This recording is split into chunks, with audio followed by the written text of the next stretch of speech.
प्रिय भक्तगणों, आप सभी को चैत्र नवरात्रि के इस पावन अष्टमी दिवस की हृदय से अनंत शुभकामनाएं। आज का ये दिव्य दिन माँ महागौरी को समर्पित है। वही माँ जो अपने उज्ज्वल, श्वेत और अत्यंत शांत स्वरूप से अपने भक्तों के जीवन का हर अंधकार दूर कर देती है। वही माँ जिनकी एक कृपा दृष्टि से पाप नष्ट हो जाते हैं और जीवन में शांति, सौभाग्य और सुख का प्रकाश फैल जाता है। भक्तों, कहा जाता है कि जब मन थक जाए, जब जीवन में सब कुछ होते हुए अंदर खालीपन महसूस हो, या जब कोई अपने दुखों में घिरकर रास्ता भूल जाए, तब यदि वो सच्चे मन से माँ को पुकारे तो माँ महागौरी अवश्य उसकी पुकार सुनती है और कभी एक संकेत बनकर, कभी एक सहारा बनकर, तो कभी स्वयं अपने दिव्य स्वरूप में प्रकट होकर अपने भक्त का जीवन की सारी दुख, दर्द, पीड़ा दूर कर देती है। और आज हम सभी मिलकर एक ऐसी ही सच्ची, प्राचीन और हृदय को भीतर तक छू लेने वाली कथा का श्रवण करने जा रहे हैं। एक ऐसी कथा जहां एक साधारण सी निर्धन कन्या का अटूट विश्वास माँ महागौरी तक पहुंचा और फिर माँ ने ऐसी करुणा बरसाई कि उसका पूरा जीवन ही खुशियाँ और प्रकाश से भर गया। इसलिए भक्तों, जब आप इस कथा को सुने तो केवल शब्द मत सुनिए, अपने मन को शांत कर लीजिए, अपनी सारी चिंताओं को माँ के चरणों में समर्पित कर दीजिए और प्रेम से इस कथा के साथ जुड़ जाइए, क्योंकि यह केवल एक कथा नहीं, यह माँ महागौरी की जीवंत कृपा का अनुभव है और एक छोटी सी प्रेम भरी विनती है। यदि आपके हृदय में भी माँ के प्रति सच्चा प्रेम है तो इस पावन कथा को शुरू करने से पहले चैनल को सब्सक्राइब अवश्य कर लीजिए, ताकि माँ की ऐसी ही दिव्य और सच्ची कथाएं आप तक निरंतर पहुँचती रहें। और भक्तों, कथा शुरू होने से पहले पूरे प्रेम और श्रद्धा से कमेंट में जय माँ महागौरी लिखकर माँ का जयकारा अवश्य लगाइए, क्योंकि जब अनेक भक्त एक साथ माँ का नाम लेते हैं तो वातावरण स्वयं ही प्रेम और भक्ति से भर उठता है और माँ की कृपा सभी पर बरसने लगती है। तो अब आइए भक्तों, अटूट विश्वास, शांत मन और माँ के मधुर स्मरण के साथ माँ महागौरी की इस दिव्य और अमृतमयी कथा का श्रवण आरंभ करें। बहुत प्राचीन समय की बात है भक्तों। एक शांत, हरियाली से घिरे गांव में एक निर्धन परिवार रहता था। वो घर छोटा था, मिट्टी से बना हुआ, जिसकी दीवारों में दरारें थी और छत से कभी कभी वर्षा का जल भीतर टपक जाया करता था। उस घर में एक वृद्ध पिता, एक रोगी माता और उनकी एकमात्र पुत्री रहती थी। वो कन्या अत्यंत सुंदर थी, परंतु उसकी सुंदरता केवल उसके रूप में नहीं थी, उसके स्वभाव में थी, उसकी वाणी में थी और उसके हृदय की सरलता में थी। उसकी आंखों में एक अजीब सी मासूमियत थी और उसके चेहरे पर एक ऐसी शांति जो उसके जीवन की कठिनाइयों को छुपा लेती थी। भक्तों, वो हर दिन प्रातः काल उठती, घर के छोटे छोटे कार्य करती, अपने माता पिता की सेवा करती और फिर कुछ समय के लिए आंगन में बैठकर चुपचाप आकाश को निहारती रहती, मानो उसके मन में कुछ प्रश्न हो, कुछ अधूरी इच्छाएं हो जिन्हें वह किसी से कह नहीं पाती थी। धीरे धीरे समय बीतता गया और वह कन्या विवाह योग्य हो गई। परंतु भक्तों, जहाँ एक ओर हर माता पिता अपनी पुत्री के विवाह के सपने देखते हैं, वही इस घर में ये विषय एक चिंता बन चुका था। गरीबी इतनी थी कि 2 समय का भोजन जुटाना भी कठिन था, तो विवाह की बात करना मानो एक दूर का सपना था। फिर भी कभी कभी कोई रिश्ता आता, लोग उस कन्या को देखते, उसकी सुंदरता की प्रशंसा करते, परंतु जब उन्हें उसके घर की स्थिति का आभास होता तो वे चुपचाप लौट जाते। धीरे धीरे ये सिलसिला बार बार होने लगा। हर बार एक नई आशा जन्म लेती और फिर उसी क्षण टूट जाती। भक्तों, उस कन्या के हृदय में अब एक गहरी पीड़ा घर करने लगी थी। वह किसी से कुछ कहती नहीं थी, परंतु उसकी आंखों में कभी कभी एक हल्की सी नमी दिखाई देती। गांव की स्त्रियां भी अब आपस में बातें करने लगी थी। कोई कहता, इतनी सुंदर है पर भाग्य साथ नहीं दे रहा। कोई धीरे से कह देता, शायद इसके जीवन में सुख लिखा ही नहीं है। भक्तों, ये शब्द उस कन्या तक भी पहुंचते थे और हर बार उसका हृदय थोड़ा और टूट जाता था, परंतु फिर भी उसने अपने भीतर की अच्छाई को नहीं छोड़ा। वो हर दिन अपने माता पिता की सेवा करती रही, हर परिस्थिति में शांत बनी रही और धीरे धीरे उसने अपने दुख को अपने भीतर ही छुपाना सीख लिया। एक दिन संध्या का समय था। आकाश में सूर्य अस्त होने को था और चारों ओर एक मधुर शांति फैली हुई थी। वो कन्या अपने घर के बाहर बैठी थी और चुपचाप धरती पर कुछ रेखाएं बना रही थी। तभी उसकी दृष्टि दूर स्थित एक छोटे से मंदिर की ओर गई। उस मंदिर से घंटियों की मधुर ध्वनि आ रही थी और दीपक की लौ दूर से ही चमकती दिखाई दे रही थी, मानो कोई उसे अपनी ओर बुला रहा हो। उसने कुछ क्षण उस ओर देखा और फिर धीरे धीरे उठकर उस मंदिर की ओर चल पड़ी। भक्तों, उसे स्वयं भी नहीं पता था कि वो क्यों जा रही है, परंतु उसके मन में एक अजीब सी शांति उतर रही थी, मानो उसके भीतर की कोई पुकार उसे उस दिशा में ले जा रही हो। उसके कदम बहुत हल्के थे, मानो उसे कोई अदृश्य शक्ति अपने पास बुला रही हो। चारों ओर हल्की हल्की हवा चल रही थी और उस हवा में घुली हुई अगरबत्ती की सुगंध उसके मन को और भी शांत कर रही थी। जैसे जैसे वह मंदिर के निकट पहुंचती गई, उसके हृदय की धड़कनें भी धीरे धीरे बदलने लगी। उनमें एक अजीब सा सुकून उतरने लगा। मंदिर बहुत बड़ा नहीं था, साधारण सा था, मिट्टी और पत्थरों से बना हुआ, परंतु वहाँ की पवित्रता कुछ अलग ही थी। दीपक की लौ मंद मंद जल रही थी और घंटियों की ध्वनि अब और स्पष्ट सुनाई देने लगी थी। वह धीरे धीरे भीतर प्रवेश करती है और जैसे ही उसकी दृष्टि मंदिर के गर्भगृह में स्थापित मां महागौरी की मूर्ति पर पड़ती है, वह कुछ क्षणों के लिए वही ठिठक जाती है। भक्तों, वो स्वरूप अत्यंत दिव्य था। मां श्वेत वस्त्रों में विराजमान थी। उनका मुख अत्यंत शांत था और उनकी आंखों में ऐसी करुणा थी मानो वे अपने हर भक्त के दुख को समझती हो। उस कन्या ने पहले कभी ऐसा अनुभव नहीं किया था। उसे लगा मानो माँ सीधे उसे देख रही है, मानो वो अकेली नहीं है, कोई है जो उसे समझता है, जो उसके मन की हर पीड़ा को जानता है। धीरे धीरे उसके कदम अपने आप आगे बढ़े और वो माँ के चरणों के समीप जाकर बैठ गई। उसके हाथ स्वतः ही जुड़ गए और उसकी आंखें बंद हो गई, परंतु इस बार उसकी आंखों के पीछे अंधकार नहीं था, बल्कि एक हल्की सी रोशनी थी। एक शांति थी जो उसने पहले कभी महसूस नहीं की थी। कुछ क्षणों तक वो यूं ही शांत बैठी रही और फिर उसके हृदय में जो भाव उठे वे धीरे धीरे शब्दों में बदलने लगे। उसने बहुत ही धीमे स्वर में कहा, हे माँ, मुझे नहीं पता कि मैं यहाँ क्यों आई हूँ और मैं आपसे क्या मांगूं, परंतु मेरा मन बहुत भारी है। मेरे जीवन में कोई सहारा नहीं है और अब मैं थक गई हूँ। भक्तों, ये कोई औपचारिक प्रार्थना नहीं थी, ये उसके हृदय की सच्ची पुकार थी। एक ऐसी पुकार जिसमें कोई दिखावा नहीं था, केवल दर्द था और एक आशा थी कि शायद माँ उसे सुन ले। उसकी आंखों से धीरे धीरे आंसू बहने लगे और वो सिर झुकाकर माँ के चरणों के पास ही बैठी रही, मानो वो अपने सारे दुख वही रख देना चाहती हो। कुछ देर बाद उसने अपने आंसू पोंछे और माँ की मूर्ति की ओर देखा। अब उसके चेहरे पर पहले जैसी उदासी नहीं थी, बल्कि एक हल्की सी शांति थी, जैसे किसी ने उसके मन का बोझ थोड़ा हल्का कर दिया हो। उसी क्षण मंदिर के एक कोने से एक कोमल स्वर सुनाई दिया, बेटी, मन का बोझ माँ के चरणों में रख दोगी तो वो स्वयं हल्का हो जाएगा। कन्या ने मुड़कर देखा, वहाँ एक वृद्ध स्त्री बैठी थी। उनके चेहरे पर एक अद्भुत तेज था, आंखों में ममता थी और मुस्कान में एक गहरा स्नेह। वो कुछ क्षण उन्हें देखती रही और फिर धीरे से बोली, माँ, क्या सच में माँ महागौरी हमारी बात सुनती हैं?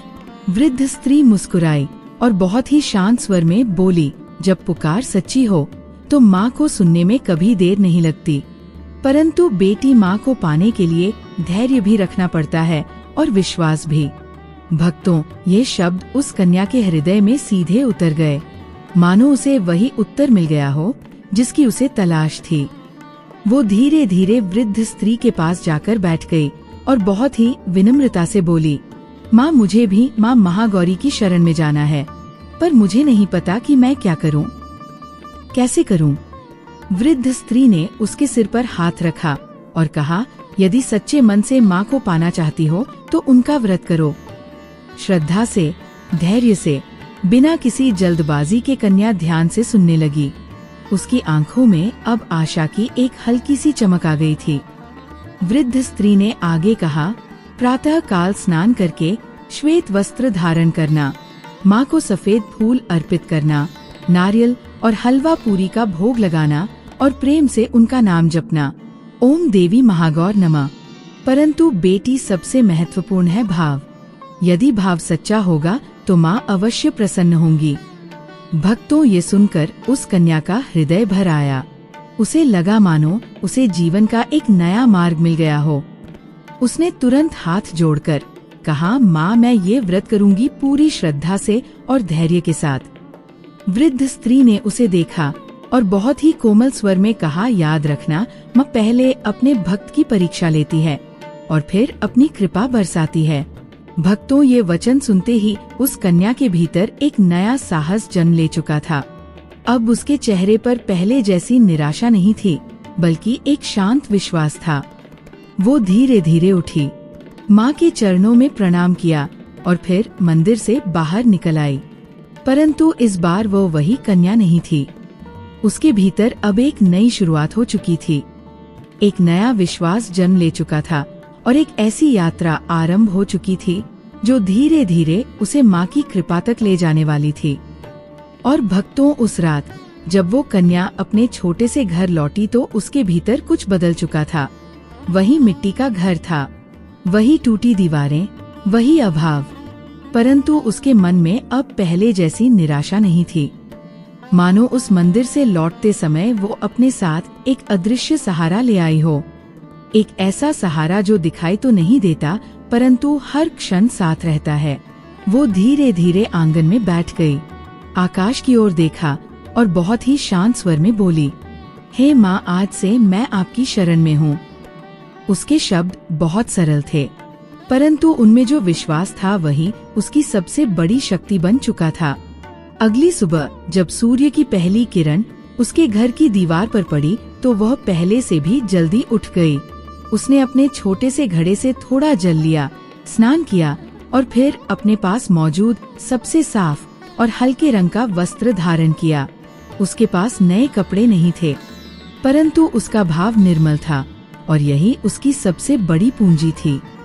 भक्तों, वो आंगन के एक कोने में बैठी जहाँ उसने छोटी सी जगह को साफ किया, थोड़ी सी मिट्टी समतल की और वहीं माँ महागौरी का स्मरण करते हुए हाथ जोड़कर बैठ गई।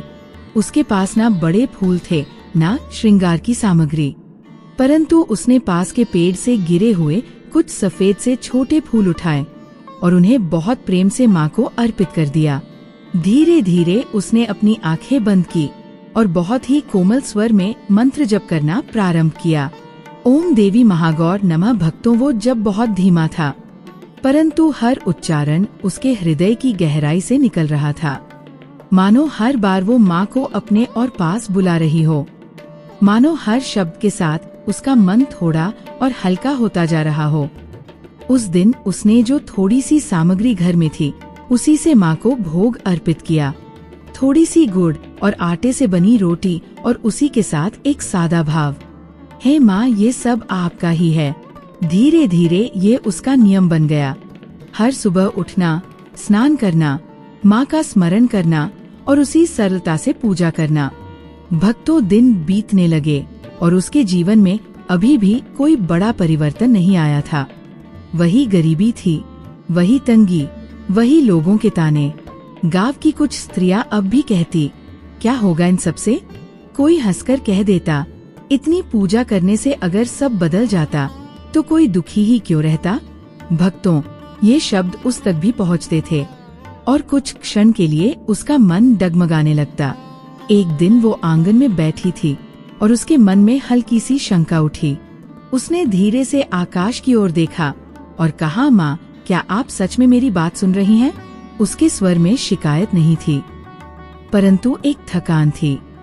एक ऐसी थकान जो लंबे समय तक संघर्ष करने के बाद आती है।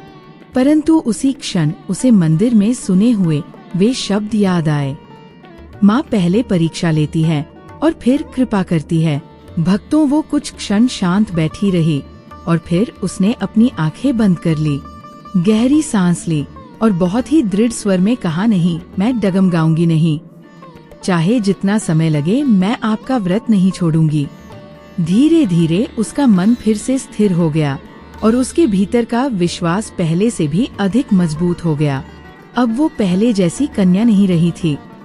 अब उसके भीतर एक साधना थी, एक धैर्य था और एक ऐसा विश्वास था जो परिस्थितियों से बड़ा था। भक्तों, यही वो क्षण होता है जब भक्त की भक्ति गहरी होने लगती है, जब वो केवल परिणाम के लिए नहीं बल्कि प्रेम के लिए पूजा करने लगता है। और उसी समय कहीं ना कहीं माँ भी अपने भक्त को देख रही होती है, उसकी हर परीक्षा को समझ रही होती है और धीरे धीरे उसकी ओर अपनी कृपा बढ़ा रही होती है। और भक्तों, जैसे जैसे दिन बीतते गए, उस कन्या की साधना और भी गहरी होती चली गई। अब उसके लिए ये व्रत केवल एक नियम नहीं रहा था, बल्कि उसके जीवन का एक अभिन्न हिस्सा बन चुका था। वो हर सुबह उसी श्रद्धा के साथ उठती, उसी सरलता से माँ का स्मरण करती और उसी विश्वास के साथ अपने दिन की शुरुआत करती। परंतु भक्तों, जहाँ भक्ति सच्ची होती है, वहाँ परीक्षा भी उतनी ही गहरी होती है।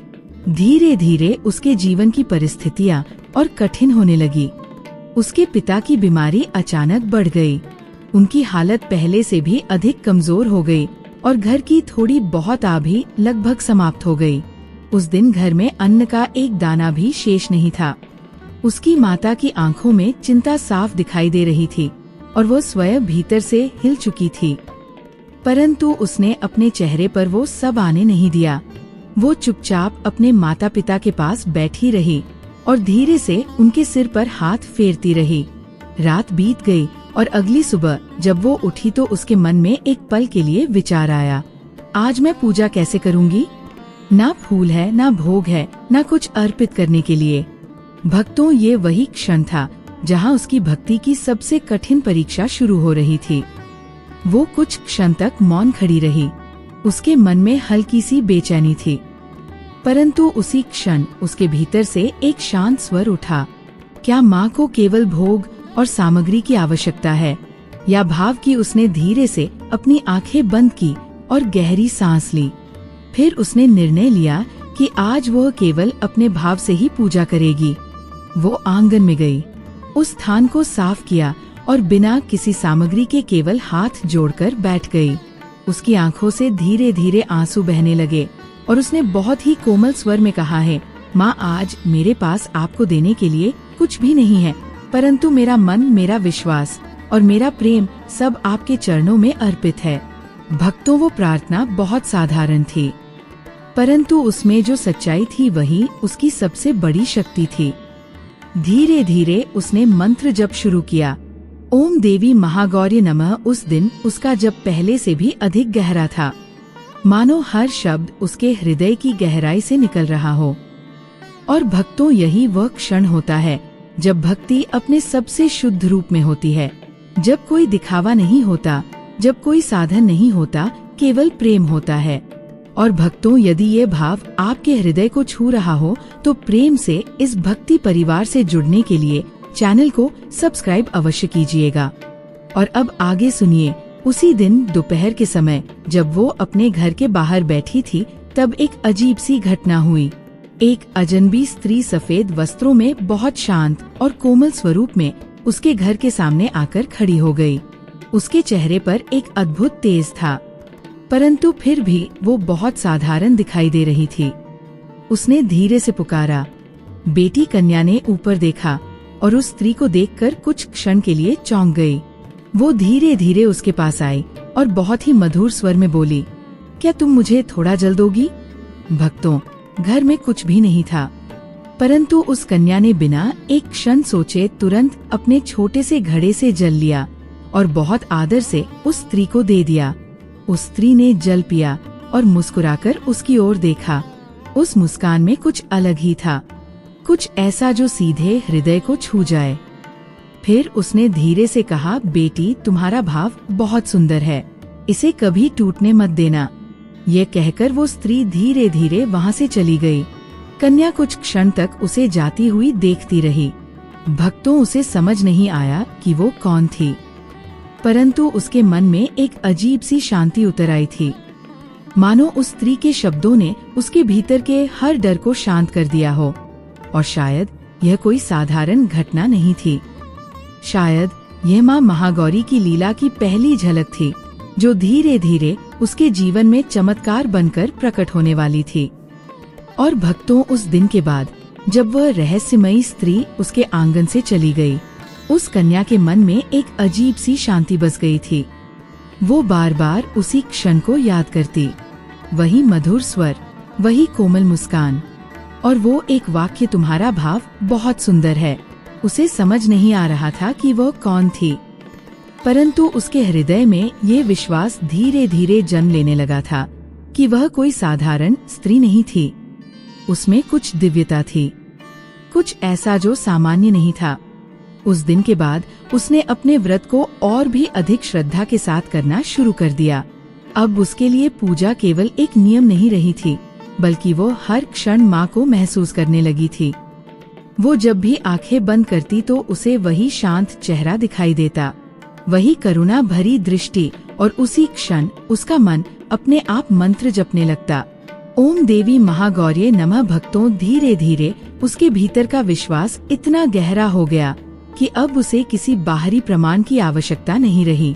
अब चाहे घर में अन्न हो या ना हो, चाहे लोग कुछ भी कहें, चाहे परिस्थितियाँ कितनी भी कठिन क्यों ना हो, उसने अपने मन को एक ही बात समझा दी थी, माँ मेरे साथ है।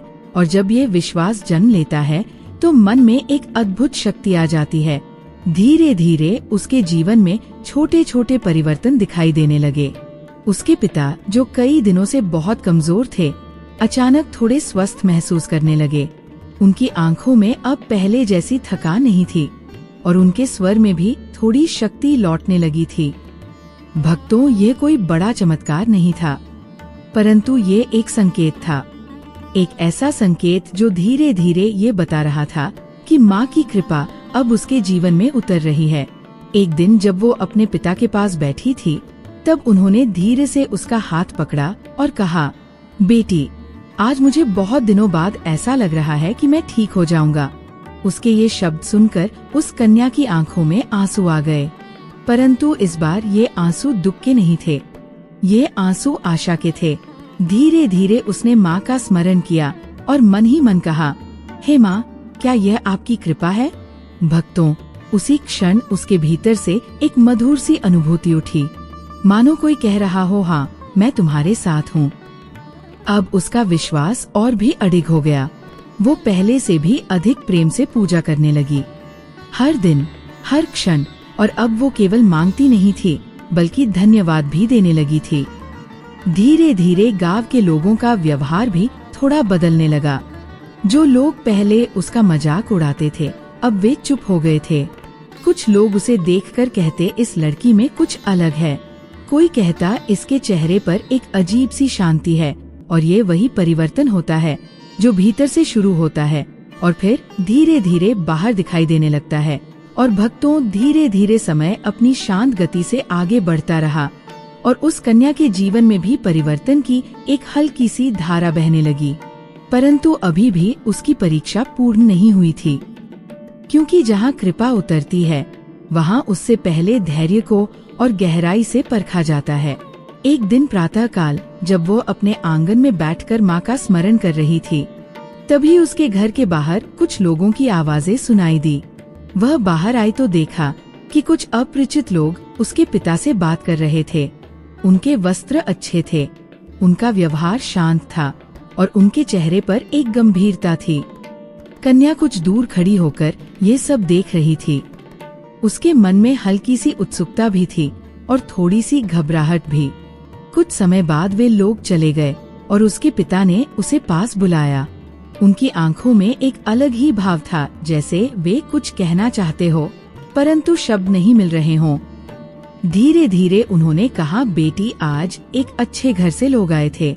ये सुनते ही उस कन्या का हृदय एक पल के लिए ठहर सा गया, परंतु अगले ही क्षण उसके मन में वही पुरानी आशंका लौट आई। फिर से वही होगा, वे आएंगे, देखेंगे और चले जाएंगे।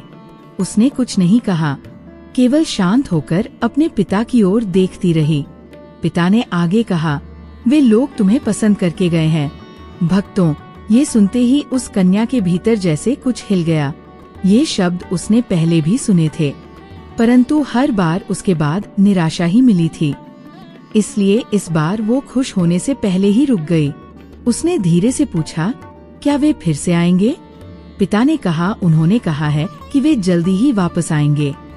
भक्तों, ये सुनकर उसके मन में आशा की एक हल्की किरण जगी, परंतु उसी के साथ एक डर भी था। वह चुपचाप भीतर चली गई और अपने आंगन में बैठकर माँ का स्मरण करने लगी। उसने आंखें बंद की और बहुत ही कोमल स्वर में कहा, हे माँ, यदि यह सब आपकी इच्छा है तो मुझे धैर्य दीजिए, और यदि नहीं तो मुझे सहने की शक्ति दीजिए।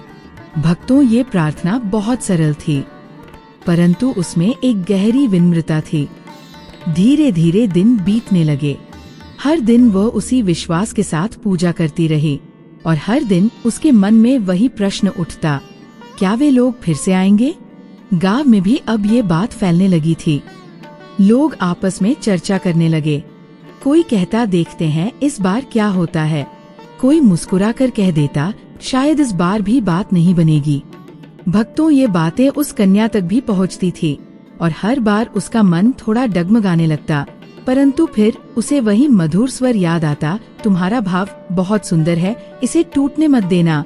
और उसी क्षण वह अपने मन को फिर से संभाल लेती। धीरे धीरे एक दिन वही लोग फिर से उसके घर आए। इस बार उनके साथ और भी लोग थे, और उनके चेहरे पर एक स्पष्ट निर्णय दिखाई दे रहा था। कन्या का हृदय तेजी से धड़कने लगा। वो भीतर खड़ी सब देख रही थी। कुछ देर बाद उसके पिता के चेहरे पर एक ऐसी मुस्कान आई जो उसने बहुत समय बाद देखी थी। भक्तों, वो क्षण अत्यंत महत्वपूर्ण था। मानो समय ठहर गया हो, मानो हर श्वास रुक गई हो। और फिर उसके पिता ने उसकी ओर देखकर कहा, बेटी, इस बार बात पक्की हो गई है।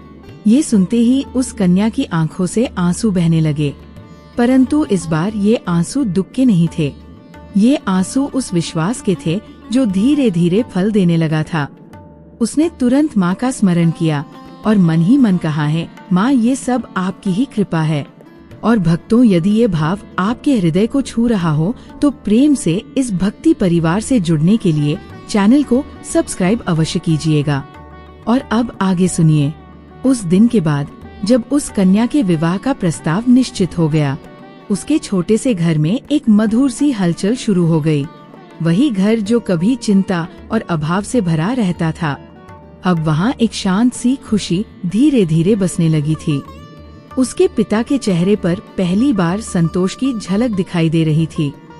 उनकी आंखों में अब वो भारीपन नहीं था, बल्कि एक सुकून था, जैसे वर्षों का बोझ हल्का हो गया हो। उसकी माता भी अब पहले से अधिक प्रसन्न रहने लगी थी और बार बार अपनी पुत्री को देखकर भगवान का धन्यवाद करती थी। परंतु भक्तों, उस कन्या के भीतर जो भाव चल रहा था वो कुछ अलग ही था। वो इस सब को केवल एक संयोग नहीं मान रही थी। उसे ये स्पष्ट रूप से अनुभव हो रहा था कि ये सब माँ महागौरी की ही कृपा है। हर दिन जब वो पूजा करती तो अब उसके शब्द बदल गए थे। पहले वो माँ से मांगती थी, अब वह केवल धन्यवाद देती थी। वो धीरे से कहती है, माँ, आपने मुझे संभाला, आपने मेरा साथ दिया, आपने मेरे जीवन में ये प्रकाश लाया, मैं आपकी कृतज्ञ हूँ। भक्तों, यही वो अवस्था होती है जब भक्ति अपने सबसे सुंदर रूप में बदल जाती है। धीरे धीरे विवाह की तैयारियां शुरू हो गई। गांव के लोग भी अब उसके घर आने लगे। जो लोग पहले उसे ताने देते थे, अब वही लोग उसकी प्रशंसा कर रहे थे। कोई कहता, देखो माँ की कृपा कैसी होती है। कोई कहता, इसकी भक्ति रंग लाई। भक्तों, ये संसार का स्वभाव है। जब तक संघर्ष होता है लोग साथ नहीं देते, परंतु जब सफलता मिलती है तो वही लोग बदल जाते हैं। परंतु उस कन्या के मन में अब इन बातों का कोई प्रभाव नहीं था। वह भीतर से शांत थी, स्थिर थी।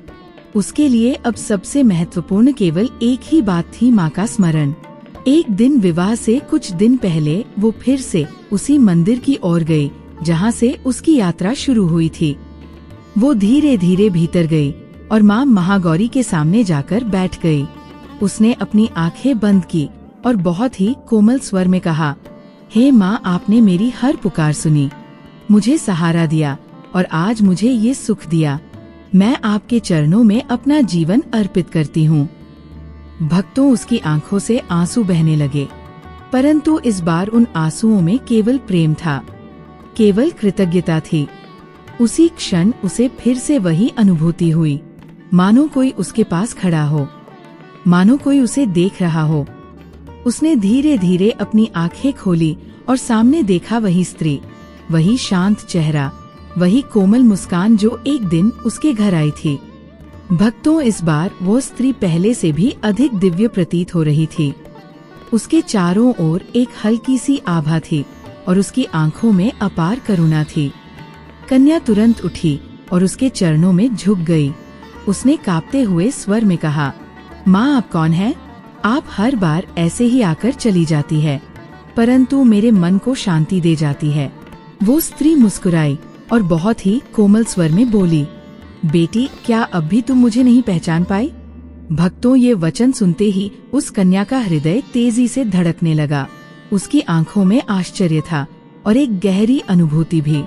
उसे ऐसा लगा मानो अब कोई बहुत बड़ा सत्य उसके सामने प्रकट होने वाला है। वो धीरे धीरे उठी और उस स्त्री की ओर देखने लगी। इस बार उसकी दृष्टि केवल एक साधारण मनुष्य को नहीं देख रही थी, बल्कि वह उस दिव्यता को महसूस कर रही थी जो शब्दों में नहीं कही जा सकती। वो स्त्री मुस्कुरा रही थी, वही कोमल मुस्कान, वही करुणा, परंतु इस बार उसके चारों ओर एक अद्भुत प्रकाश फैलने लगा। मंदिर का वातावरण अचानक बहुत शांत हो गया। दीपक की लौ जैसे स्थिर हो गई और समय मानो उसी क्षण ठहर गया।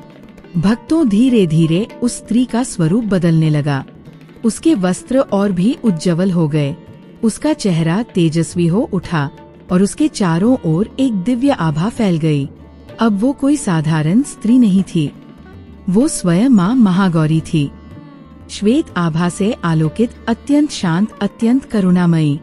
उनका स्वरूप इतना दिव्य था कि उसे देखकर उस कन्या की आंखें स्वयं ही झुक गई।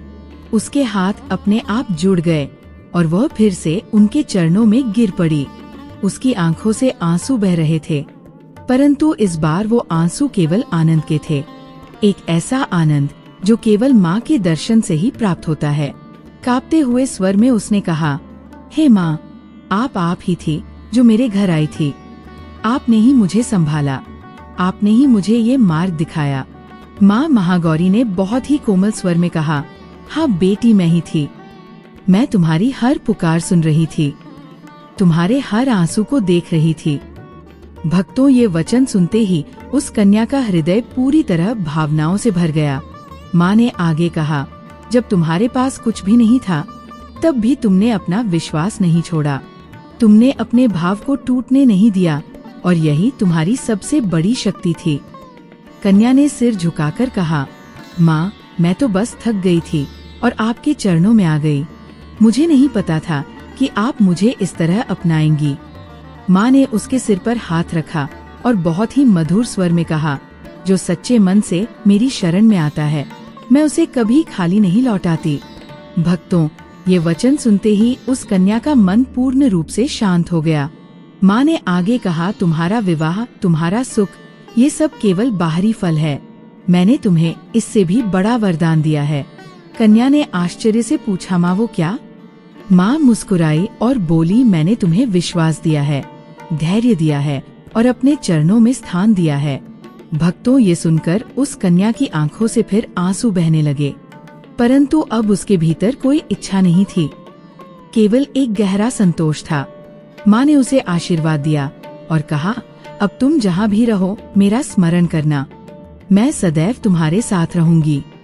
धीरे धीरे वो दिव्य प्रकाश मंद होने लगा और माँ का स्वरूप उसी प्रकाश में विलीन हो गया। कन्या कुछ क्षण वही खड़ी रही, उसका मन उस अनुभव को महसूस करता रहा, उसकी आंखें उसी स्थान को देखती रही। भक्तों, अब उसके जीवन में कोई संशय नहीं था, कोई डर नहीं था, केवल विश्वास था। और यही वो क्षण था जब उसकी भक्ति अपने पूर्ण फल को प्राप्त कर चुकी थी। और भक्तों, उस दिव्य दर्शन के बाद जब माँ महागौरी उसी प्रकाश में विलीन हो गई, उस कन्या का मन कुछ क्षणों तक वहीं स्थिर रह गया, मानो समय थम सा गया हो। उसके हृदय में जो अनुभव था वो शब्दों में नहीं समा सकता था। एक ऐसी शांति, एक ऐसा सुकून जो उसने अपने पूरे जीवन में कभी महसूस नहीं किया था। वो धीरे धीरे मंदिर के आंगन में बैठ गई। उसकी आंखों से आंसू बह रहे थे, परंतु अब उन आंसुओं में कोई पीड़ा नहीं थी, केवल प्रेम था, केवल कृतज्ञता थी। वो बार बार अपने हाथ जोड़कर माँ के उस स्थान को प्रणाम करती रही, जहाँ कुछ क्षण पहले स्वयं माँ विराजमान थी। कुछ देर बाद वो शांत मन से उठी और धीरे धीरे अपने घर की ओर चल पड़ी। परंतु अब उसके कदम पहले जैसे नहीं थे। उनमें एक स्थिरता थी, एक आत्मविश्वास था, मानो वो अब अकेली नहीं है, मानो हर कदम पर माँ उसके साथ चल रही हैं। जब वो घर पहुंची तो उसके माता पिता ने उसके चेहरे की ओर देखा और तुरंत ही समझ गए कि आज कुछ अलग हुआ है।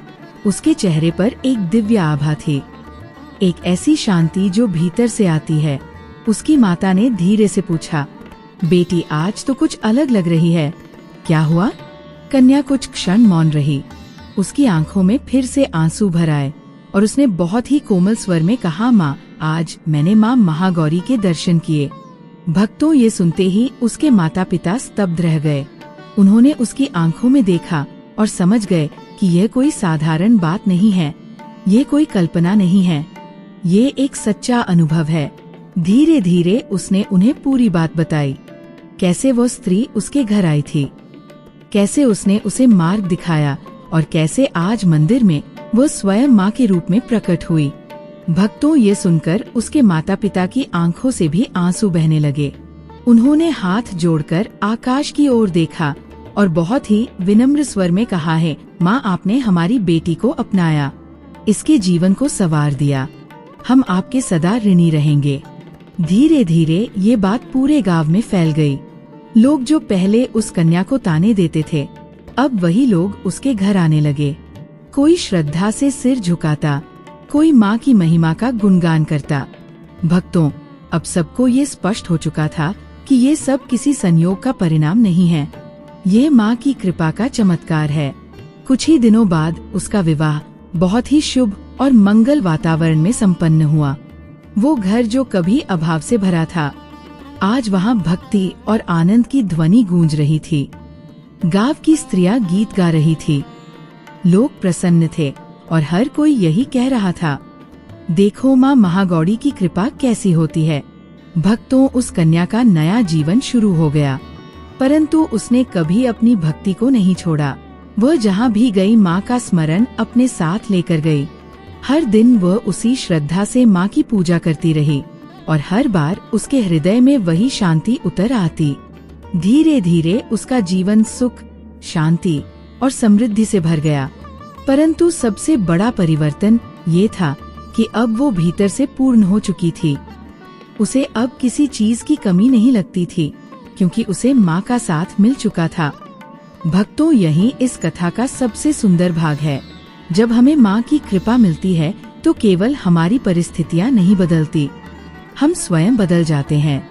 और भक्तों, इस प्रकार उस निर्धन कन्या की ये पावन कथा हमें एक बहुत ही गहरा और मधुर संदेश देती है कि जीवन में चाहे कितनी भी कठिनाइयाँ क्यों ना हो, यदि मन में सच्ची श्रद्धा हो, यदि हृदय में अटूट विश्वास हो और यदि भाव निर्मल हो, तो माँ महागौरी की कृपा अवश्य प्राप्त होती है। यह कथा केवल एक कन्या के जीवन की कहानी नहीं है, ये हर उस भक्त की कहानी है जो अपने दुखों के बीच भी विश्वास को नहीं छोड़ता, जो परिस्थितियों से हारता नहीं बल्कि धैर्य के साथ माँ का स्मरण करता रहता है। भक्तों, कहा जाता है कि माँ महागौरी केवल बाहरी सुख ही नहीं देती, वे हमारे भीतर के अंधकार को भी दूर करती है, हमारे मन को शुद्ध करती है और हमें एक नई दिशा प्रदान करती है। इसलिए जब भी अष्टमी का ये पावन दिन आए तो केवल विधि से ही नहीं बल्कि भाव से माँ की पूजा कीजिए।